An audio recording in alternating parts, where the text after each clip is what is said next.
Do you ever feel like you're waiting to be ready before stepping into your power?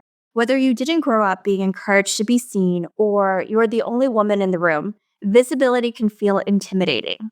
The truth is, waiting is holding you back.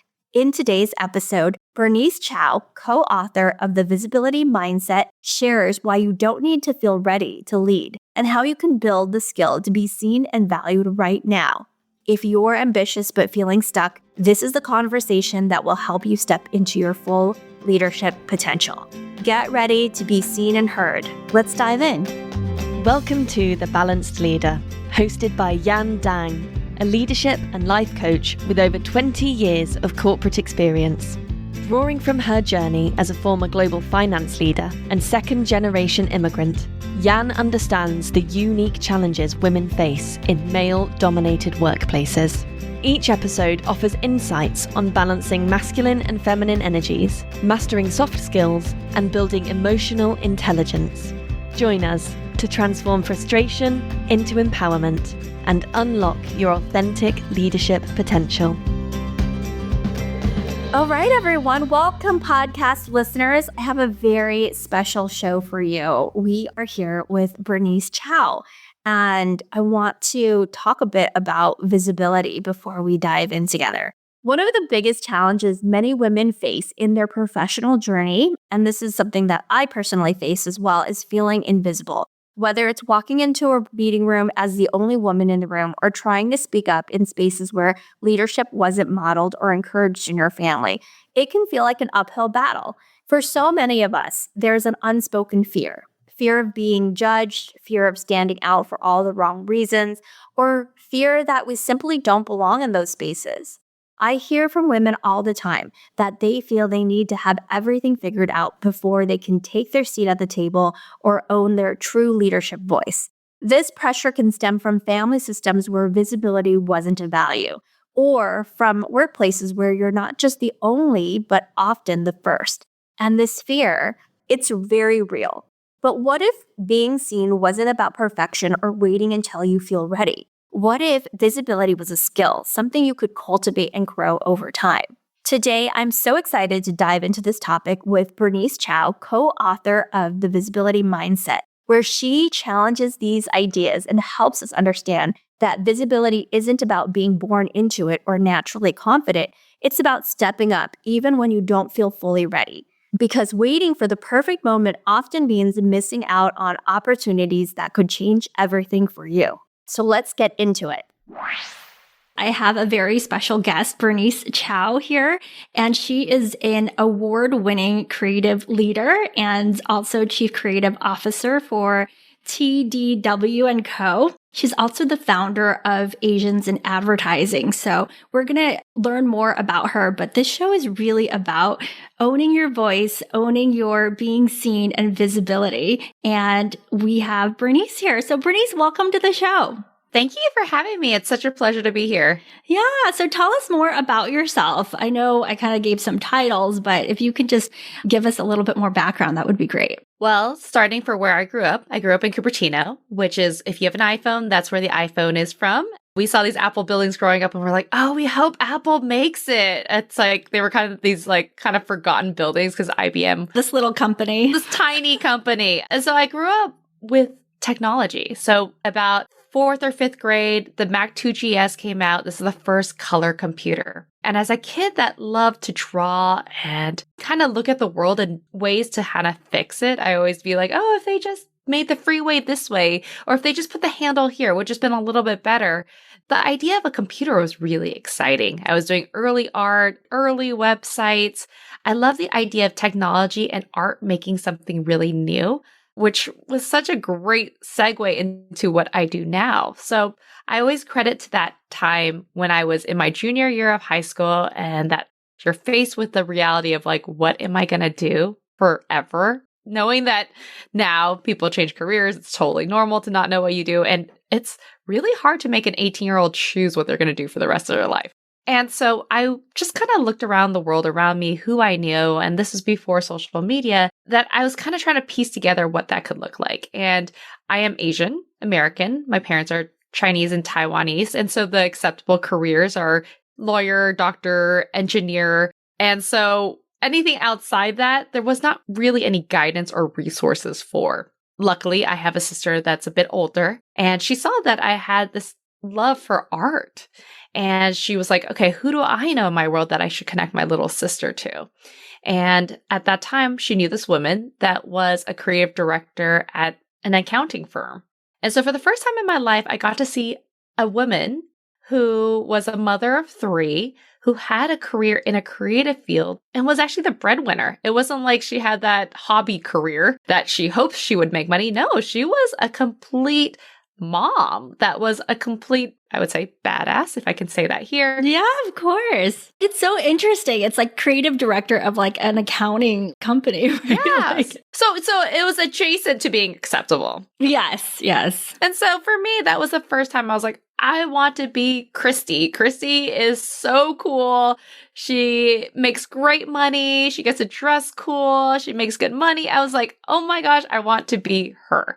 And this idea of being able to mirror someone or see someone that you resonate with is how it kind of transitions to what I do today at work and outside of work. I believe that we need to show the next generation of what's possible. And being someone that's different than the norm in these rooms gives others that opportunity to see it. That understanding of if you can see it, you can probably be it is such a great thing to have. And so after I just followed in Christy's footsteps, I went to the school called Art Center College of Design in Pasadena. It's where she went to. I graduated in graphic design because that's what she went into. And when I was in school, I was able to network my way into my first job, which was actually at an advertising agency, not taking an advertising course at all. And I loved it. At this time, I was a big video gamer. And so my first client I got to work on was PlayStation. So I was like kid in a candy store where I get to like work on the things that made me really excited. And this is the time where YouTube first started. And so we were creating original content for YouTube for video games. So kind of these really cool games, like for instance, one was called SOCOM Hell Week. We actually got gamers to do Navy SEAL training, which was really cool to see. And this idea of reality and gaming kind of mixing in together was just really new at the time and very exciting to get into. So fast forward, I've been in this world for almost 20 years now, and I just love how fresh it is. I feel like I'm always getting new problems to solve for on different mediums, which keeps it really fresh and interesting for me. So I've done everything from Super Bowl commercials down to TV commercials to blowing up a semi-truck on a racetrack, from working with celebrities, TikTok first campaigns, skywriting. It's just really fun to see like how far your imagination can take you in this world. I love what you say about if I can see it, I can be it. And you talk about this in your book, but I also think it really relates to the women listening to this podcast. So oftentimes we grow up or we're surrounded by people that are doing different things than we really want to do or acting in different ways. Their leadership style might be very different than how we want to be seen. And so it's hard to, see it and then believe it, right? Because sometimes you don't have that example, or everybody's not as lucky as you to have a sister who's looking out for you and introduce you to Christy, who sounds amazing. So when you think about the book around visibility mindset, how do you help people who don't see it, who don't know what that would look like for them? And I think it really relates to my clients because there is this legacy that a lot of women want to create for other women around them, right? They want to be able to be an example of being able to really belong with a group of male leaders and having that confidence, but also feeling really authentic in themselves, not feeling like they're just playing a part. So what do you do if you don't have those examples, or how do you approach that? I would love to be like, one day I was confident. One day I was like, we're going to be visible. It was definitely a very slow moving progress. So if you're not here now, but you want to be, I don't think it's one of those caterpillar to butterfly moments. I believe it's more of a learn process every day, or just trying to keep it top of mind. The book is called The Visibility Mindset because when you go into that room, how can you put that mindset of how can I show up today? If you go to that networking event, how do I show up in this networking event? Knowing that it may not come natural to you, and that's okay. But how do you keep in the back of your mind so that when you do go to these places, you make that extra effort to not just slip back into a comfort zone? And so I give lots of examples in my book of these moments where I just didn't even know that I wasn't visible. I just thought I was doing the best I could. And one of those examples I give is I go into a big meeting room, and maybe there's high profile players in my company in that meeting room, and they're giving a new assignment. And this new assignment is not something I've worked on before. It's not something I came in with any research or background on, but I'm hearing it for the first time. And so at the end of this briefing, they'll be like, okay, anybody have any top line ideas or any thoughts about this? And my cultural background, and I think also being a woman, is to not say things that make me seem dumb or that I don't have the right context or something that's been said before. Like, you don't want to repeat people. You just don't want to come off that you don't know things. And in that moment, I'll be like, okay, I'm just going to take really good notes. I'm going to take the best notes. And for me, it's like, okay, thank you, goodbye. And I go back to my desk and I research everything out of it. I make all the really smart thoughts and it's there. But in that room, I didn't say anything. I was like, cool, thanks everyone, bye. And then maybe my colleagues, maybe my peers would say things and I'm like, oh, that wasn't very smart. But for the people that are listening in that room, even if it's wrong, they're still glad they said something. They still had like a voice. Yeah. And for me, I would be like, oh, thank goodness I didn't say that. No, it was actually the opposite. They would get rewarded for saying something because that means that they were thinking. Instead, I just look like this very great note taker. Like the secretary. Like a secretary. Yeah. I even went to a meeting once and they're like, Bernice, can you take notes? You take the best notes. Because I'm always taking notes. And I'm sure because there wasn't many that looked like me in that room. And so this idea of like, I wasn't speaking up. I wasn't being visible in that moment. I'm sure they were like, who was in that last meeting? I'm not sure if Bernice was really there. Let me check. Like, because she didn't say anything. And so I was like kind of thinking about all these moments I wasn't visible. When they had Whiskey Wednesday in the cafeteria, I'm like, look at me. I'm such a good worker. I'm at my computer doing work while they are all drinking. So they're going to think I'm so much better than my peers for not going out to socialize during that time. However, that's when you're actually making those connections and making friendships and getting those opportunities. No one knows I'm working at my desk. If I learned anything from Mad Men, it's that you have to drink and you have to hang out after work and you have to have all these connections in order to be seen and to get the deals and to win. Well, speaking of networking, the stats tell you 85% of jobs are filled through networking. 85. That's a lot of jobs.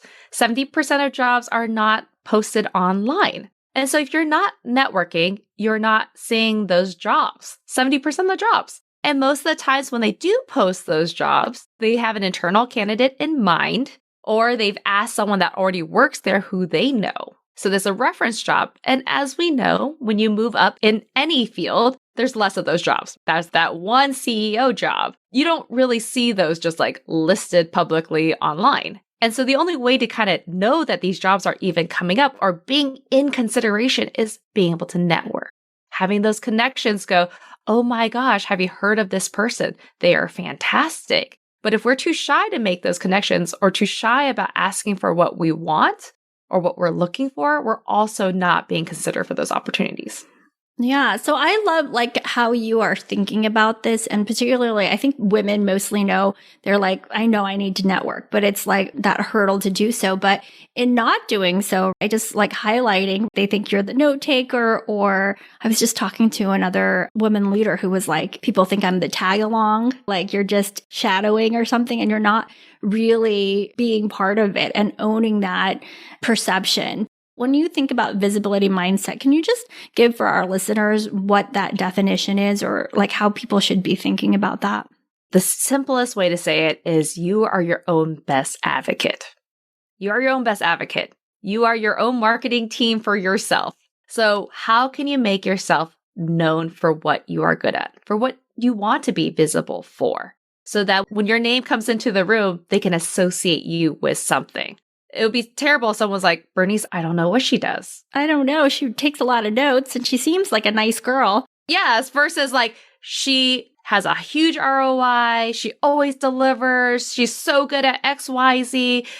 Those are the things you want to be known for, which are probably true about you. Just taking the time and going, what am I really great at? What do I actually want to do? What do I want to be known for? And so for me, I'm like, I love new business pitches. I think I'm actually really great at winning them. I have a very good track record. And that's what I want to be known for. wouldn't a company love to know that I'm really good at winning them more money? And I would say, if you are good at what you do and you want to be known for it, how can you put it out there more?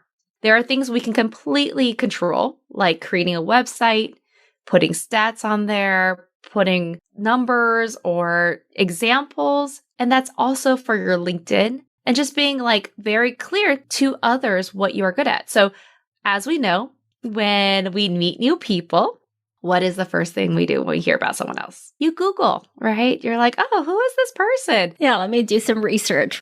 Exactly. And all that stuff comes up. So if you can help yourself before you get into the room, I would say do so. And I give an example where I once had a pitch for the national campaign of Under Armour, a sporting clothing goods company. I am about 5 feet tall, an Asian petite woman, and I walk into this room and everyone is about a 6'2" white male. And I'm the person that's supposed to talk the most in the room. I'm here with the creative ideas. I'm probably talking about 50% of the meeting. And if I go into that room, or when I did go into that room, they probably gave me a look like, who is this person?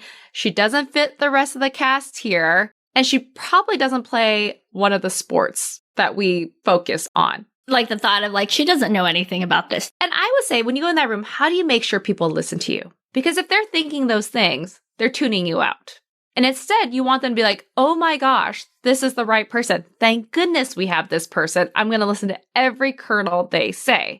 But I love how you're like, this is my responsibility to create this for them versus they're just who they are. I think that's sometimes the thing that gets into a lot of women's way is like thinking that it's an old white man. He's never going to understand. I walked into the room kind of knowing what to expect. But I think that knowing what to expect keeps people from taking that ownership, that responsibility, like you're saying. So I'd love to hear more about how you were like, well, I know what they're thinking, but I'm also in charge of shaping that, influencing that, advertising it in a way that's going to be impactful for them and for me. A big win-win for both of you. I would say help the other person. It's unconscious bias. It's not fair. I completely get that.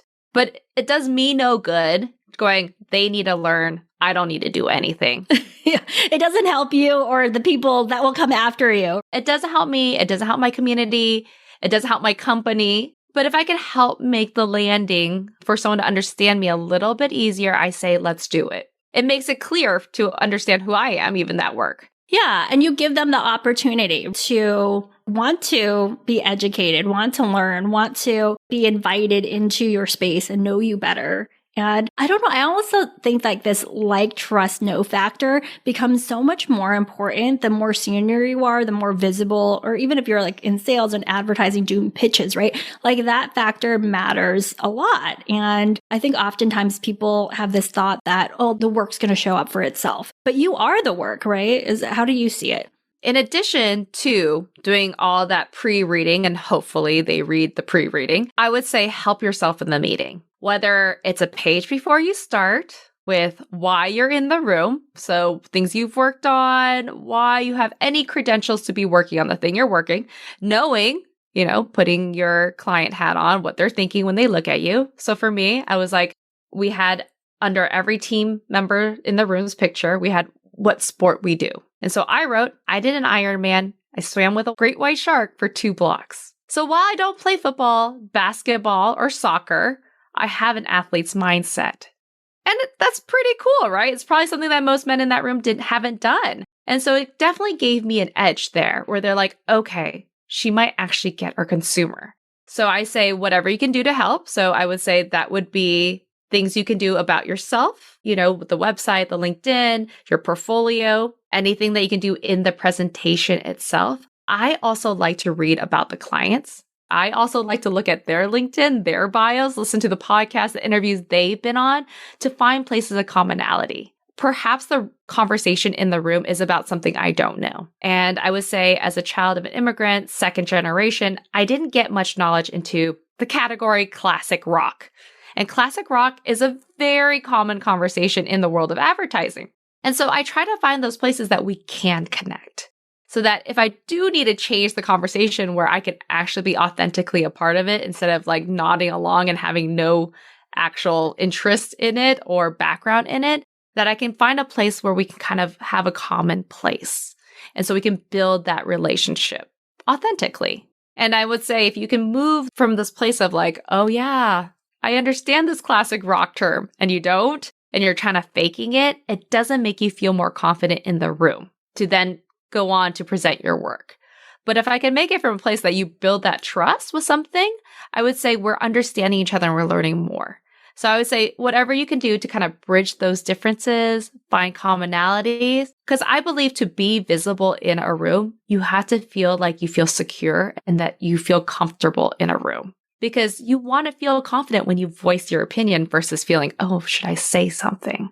Is my voice respected? So it's like looking around to see what commonalities there are. And I liked your point of like, well, don't just fake like knowing about classic rock, because oftentimes when people do that, they feel inauthentic and they're like, oh, I'm just playing a game to be fake. And then they feel more fake and they don't feel as confident in their own leadership.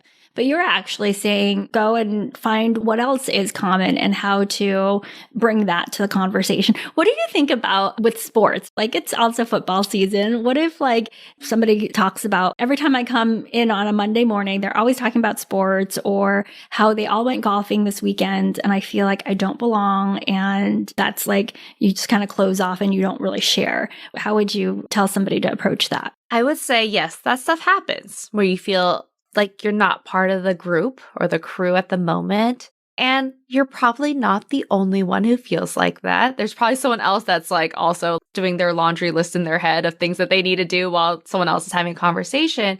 I would say as much as you can to open the conversation up.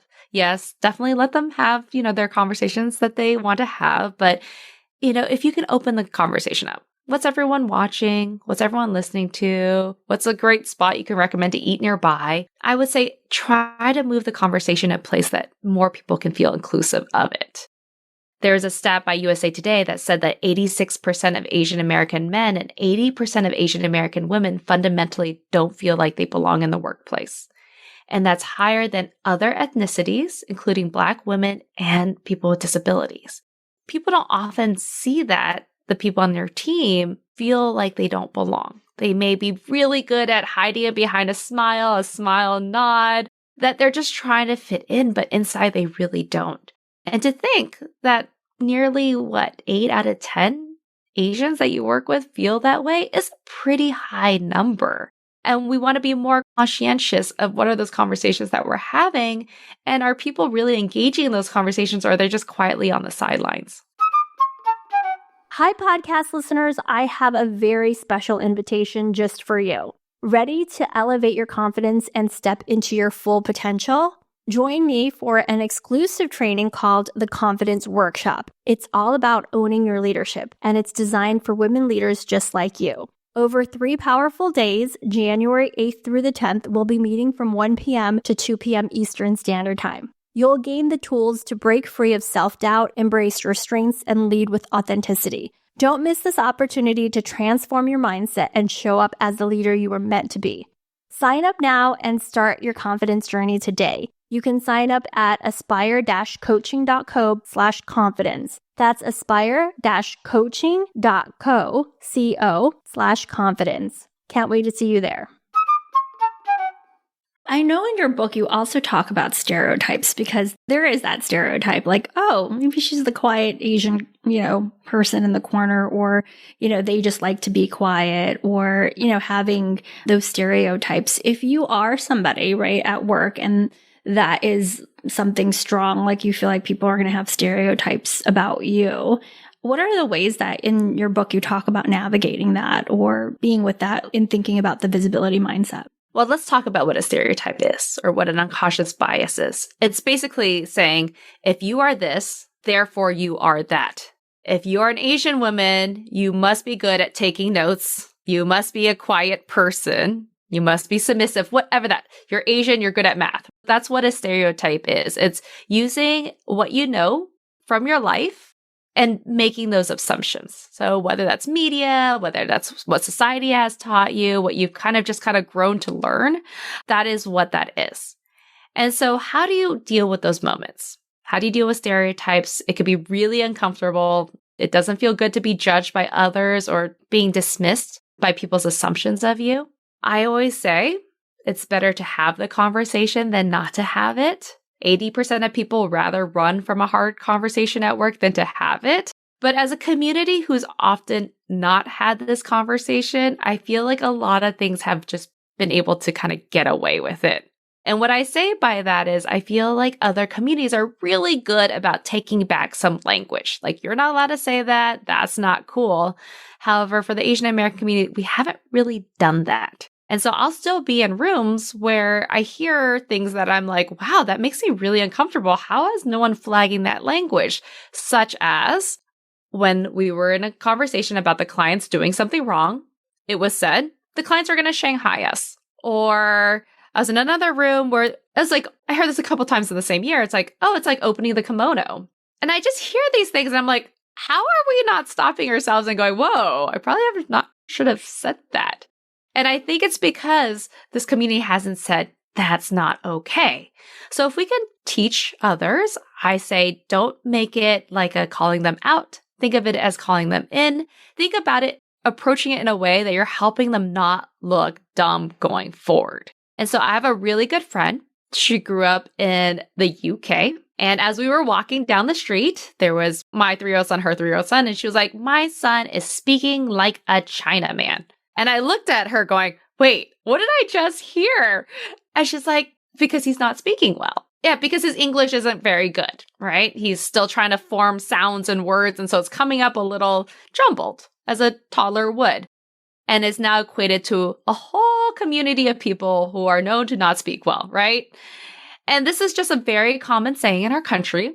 And so she just thinks it's okay. At that time, I was so taken aback. And because she's someone I knew, I actually felt even more uncomfortable to have that conversation. But the more I thought about it, I was like, oh, it's really like taking a lot of headspace of me being kind of upset about this. And I really genuinely love my friend that I feel really conflicted about this. And then I was like, I would feel really bad if she did this to someone else and they took it out on her. And so I was like, you know what? I want to be a good friend, and being a good friend is telling her how I feel. And so we had a really good conversation where I was like, you said this the other day. What did you mean by that? Let's talk about it. And then I was like, well, what do you think that really means? And then she was like, whoa, I've always said this. We've always said this. I had no clue. And then she's never said it again. And she said she was sorry. And then we moved on. And so I always say, the goal is not to come down on someone to make them feel dumb or that they made a huge, grave mistake and you're hugely offended. The whole point is making sure that you're having a conversation. We're just kind of kindly educating them that it could be problematic now, what they just said. Yeah, I really like the approach of that curiosity and not going to judging, because I think when you show up defensively, the other person's going to as well. And that doesn't make for more openness or connection. Oftentimes, some of the women that have had these experiences just leave feeling even less confident in themselves because it was just awkward or there wasn't a leader in the conversation. And so it just kind of like, okay, I said the uncomfortable thing, but there's no kind of next step of it. And there's a person that says sorry, but also defensive. So I like this approach of, again, you taking ownership and responsibility of creating that space for another person to feel safe enough to be curious and open, and also for you to share what it was like for you. Yes, I would say create these spaces of understanding, speak up for the community, knowing if this person said it to you, they're probably sending it to other people, and just treat this person with kindness. We all make mistakes. I think language changes all the time. I've made mistakes as well. And I would hope the other person will treat me with the same kindness and tell me when that happens. That's great. I think with our sort of the fear of the cancel culture, people are just kind of scared of even being curious about can I ask that person what their background is? Can I be curious? And I say the same thing to people. Like if you go at it with intentionality and it's more how you say the things versus what you say makes a difference in how people take it. I mean, even if they take it in like oh, that wasn't a really great thing that this person said or the way that they asked, but they also get the tone-age and they get to say, oh, well, thanks for being curious. And, here's what I think. And, also opening that conversation up more and having more of that connection. Well, thanks so much for that. I think that's super helpful for people because it's these times too of like, what can I say? It's very sort of, in the US, it's really polarizing with some of like the election that just happened. I think people are kind of like, what can I say? What's PC? What's not PC? All of these types of things. One of the things that I just wanted to talk to you about also that is in the book, and I know because we're running up on time, but this idea of being seen as a leader before you feel ready. So oftentimes, right, I think women are super hard on themselves. They want to feel perfect at something and they don't command their position because they're like, well, I'm not the senior person in the room. I shouldn't own that meeting. Or if my boss is there and the CEO is questioning him or her, like, I shouldn't step in even if I know the answer. So I just want to get like from you of like how to use this idea. How do you talk about it in the book and how can people embrace it to really support themselves in these times? That feeling that you don't really belong or am I ready? Am I the right person? I often attribute to actually imposter syndrome. And I actually think it's really healthy to have some level of imposter syndrome because that means you know that there's room for growth. Can you imagine you were like, I own this room at 100% all the time? Like, you're just never going to challenge yourself. So I actually think it's really healthy. And the studies actually show that the smartest people actually have some level of this. So you're in really good company. So I do think it's healthy. And I love Michelle Obama. She talks about her imposter syndrome all the time, how she's been at some of the most important tables in the world. And what she's realized is they're not that smart. Mm-hmm. And so I would like you to also remember that. The people that you're in the room with, they may not be the smartest person. They may not be as perfect as you think they are in that moment. So it's okay for you not to be as perfect as well. They're also learning. They're also trying to get better. They're not infallible humans. And I think there's this idea, it's like, oh, I'm in this room with leaders. They're all super leader material. They're born DNA with leader material. And I do not have leader material, right? And that's why I feel like I don't belong or can I say something right now? So kind of get like people get into that all or nothing thinking. It's like they're all this way and I'm just over here and sort of like me versus them. And I'm just little old me. Like, how can I show up or speak up? And so when I talk about how do you quiet that chatter in your head going, why am I here? Do I deserve to be here? Can I speak? I actually give like an acronym here where it's called BOLD, BOLD, just different ways to kind of check yourself in those moments where you're getting that feeling kind of creep up on you. And that B is for your buddy. Having a buddy that can kind of be like, no, you're pretty amazing. Do you remember that thing you did? Or, okay, maybe you should work on something like this. I always think it's good to have that peer feedback. So this could be someone in life as a friend that you really trust, or this could be someone at work that you really trust the opinion of. But I think it's really good to have someone to kind of level set you, because I think sometimes we get in our own head and we're like, why do we deserve to be here? And you have that friend that's a really good cheerleader to be like, no, you 100% deserve the space. Yeah. So kind of having somebody else reality check the cha-cha in your head instead of being like just thinking about what you're thinking and having somebody, be able to intercept or influence or interrupt the pattern, right? Exactly. And then O is for owning your achievements, your accomplishments.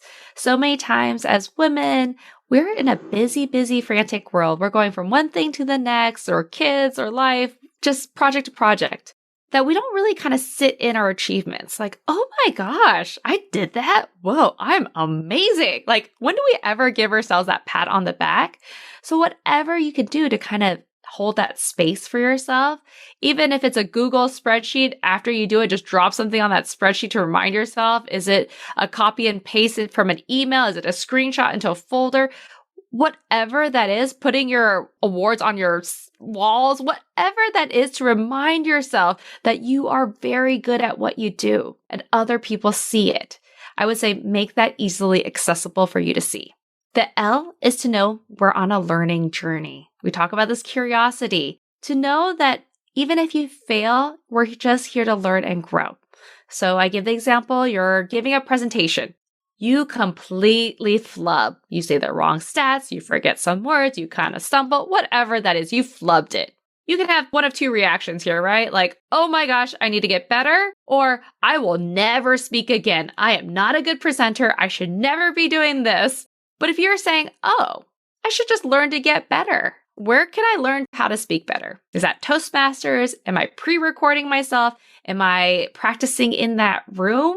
Am I recording it on Zoom and then watching myself back to see how I did? Whatever that learning journey looks like for you, but really leaning into those places that you feel could be weak and kind of building on those skills. And that final D in bold is destination.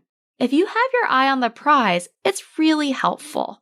So if you're going, I will never speak again, but one day I want to be a manager, you're like, well, do managers need to speak? Yes. Do they have to give presentations? Yes. Does that mean you can't ever speak again? No. So if you're going, okay, I have to learn to figure this out because it's part of my destination, then it kind of gives you like, okay, I'm in this room. Should I really be in this room? Do I deserve to be in the room? And you're like, well, I one day want to be that leader of this. I should be in this room. I should be in this room and soaking up every minute. I should be in this room and asking a ton of questions. You kind of have a different perspective when you're in those places and you're feeling that way, knowing that's all part of the journey to get to where you want to go. It's kind of like that bigger why, right? Like that you could commit to a bigger vision of yourself that even in the here and now, you're like, oh, I have lots of things to learn. A lot of the women that I coach, they have a mission of leaving a legacy with all of the women that are either in their life or watching them or people of color that they're like, oh, if she can make it, I can make it, right? And oftentimes, if you can drop into that why for them, that meaningfulness, then all of these things don't seem so big, right? It's kind of like, I can show up and I'm showing up for me, but I'm also showing up for people who will come after me and people who are watching me. Like, I just remember one time I did a big presentation after a big acquisition that we did. And I remember this French woman leader who I respected and regarded a lot. She was like, you were up there. You like said that like the numbers that we have to meet in our sales, you were so inspiring. And there weren't any other women leaders. Like for her, that was like sort of crystallized in her mind. And oftentimes I think, you know, as you're going through it, that learning process and wanting to be that for somebody else, you also have to have compassion for yourself wherever you are at, right? And know that you're moving more towards that and people are going to show up differently because they had that example. Like just how we started, right? If you can see it, then you can be it, right? You see more of that. So thank you so much for sharing all of this. I love the acronym. I think it's super impactful and useful for people to think about, especially when that cha-cha happens. But I also love the idea that imposter syndrome is not this terrible, scary disease. Which I also talk about, right? It is actually some self-awareness, but we also want to keep it in check. We don't want to overindulge in it and to give it like its own mind and take over how we show up. You know, it's good to be aware. You don't want to be totally a person that's like, I don't know, these thoughts about wavering confidence or unshakable confidence. I'm like, that's not a human person. Like, that's not like, that's like, you know, asking a child to behave all the time. Like, that's just not true. So I like being able to talk about it in this way. And I think what you've shared with us today is really helpful in helping people take ownership over their visibility and their mindset around visibility. So thanks so much for being on the show. Any final words for women out there that are like, I want to like own my brand or my perception better? Any final thoughts? Get started. It doesn't have to be perfect. You are your own best advocate. Definitely lean into that space. It may feel uncomfortable at first to talk about yourself, especially if you were not taught to do that growing up, to have that space for yourself.